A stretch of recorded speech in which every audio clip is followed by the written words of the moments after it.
ቻችሁ ብሎ የትምህርት ሚኒስቴር መግለጫ አይሰጥም ለምን ዝም አለ ብላችሁ ብዙዎቻችሁ ጥያቄ ጠይቃችሁ ሊሆን ይችላል። ትምህርት ሚኒስቴር ዛሬ መግለጫ አውጥቷል ማለት ነው።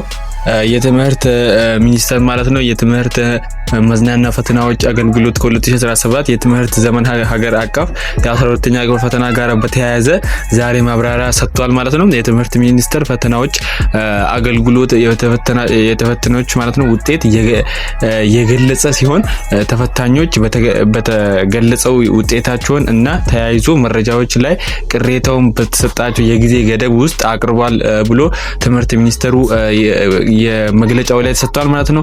መግለጫውን ከትንሽ ሰዓታት በኋላ ስለቅላችሁ ስለሚሆን ኖቲፋይ ቪዲዮን ስለቅ በኋላ እንዲደርሳችሁ ለቻናላችን አዲስ ከሆናችሁ አሁን ሰብስክራይብ ማድረግ ትችላላችሁ ማለት ነው። እንደዚሁም ናሉ የቅሬታ አቅራቢዎች በብዛት በከፍተኛ ደረጃ ከአመት ወደ አመት የቀነሰ የመጣ ሲሆን በ2017 ላይ በአይን ማለት ነው መረብ በተወሰኑ ተማሪዎች ላይ የፊዚክስ ውጤት ወደ መቶኛ ያልተቀየረላቸው እንዲሁም ወደ መቶኛ ሲቀየር በነጥብ ቤት የነበሩ ቁጥሮች ያልተደመረላቸው ተማሪዎች ተስተካክሎላቸዋል ብሎ የትምህርት ሚኒስቴር መግለጫ አውጥቷል።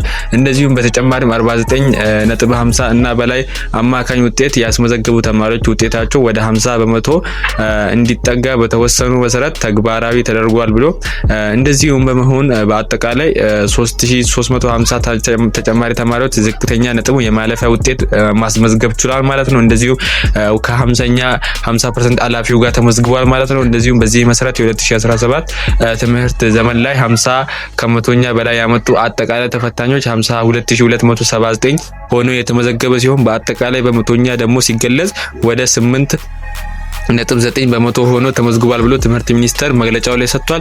በአመቱ በየትምህርት መስክ ከፍተኛ ውጤት ያስመዘገቡ ተፈታኞች ደግሞ የነሱን ስም ዝርዝር አስቀምጧል ማለት ነው። እንደ እኔ ብዙም በዝርዝራችሁ ዝርዝሬ ሰዓት ለመግደል ስለማልፈር እንደ ካሊድ 92.8 ምናምን አምጥቶ ከመጀመሪያ 91 ነበር ትንሽ አድ ተደርጎለት ነበር። ይሄን ትምህርት ሚኒስቴር መግለጫ ሰጥቷል። በቅርብ በትንሽ ሰዓታት ደግሞ አሁን ከዚህ በኋላ መግለጫ ስለ ሪሚዲያል ነጥብ ላይ ዲፔንድ ሆኖ መግለጫውን መግለጫው የሚሰጥኩ መግለጫውን ቪዲዮ ምንለቅላችሁ ይሆናል። አሁን ሰብስክራይብ ላደርጋችሁ ቪዲዮ ስለቅ ኖቲፋይ እንዲደርሳችሁ አሁን ኖቲፋይ ማድረግ ትችላላችሁ። አሁን ኖቲፋይ ማድረግ እንዳረሱ ማለት ነው። ሰብስክራይብ አድርጋችሁ ቶሎ ብዬ ቪዲዮ ስለቅ እንዲደርሳችሁ ማለት ነው። የሪሚዲያል ውጤት ላይ መግለጫ ሲሰጥ ማለት ነው በትንሽ ሰዓታት ቀጥሎ ማለት ነው። ብዙም ሳንቆይ በሌላ ቪዲዮ እስከነገረ ድረስ መልካም ቀን።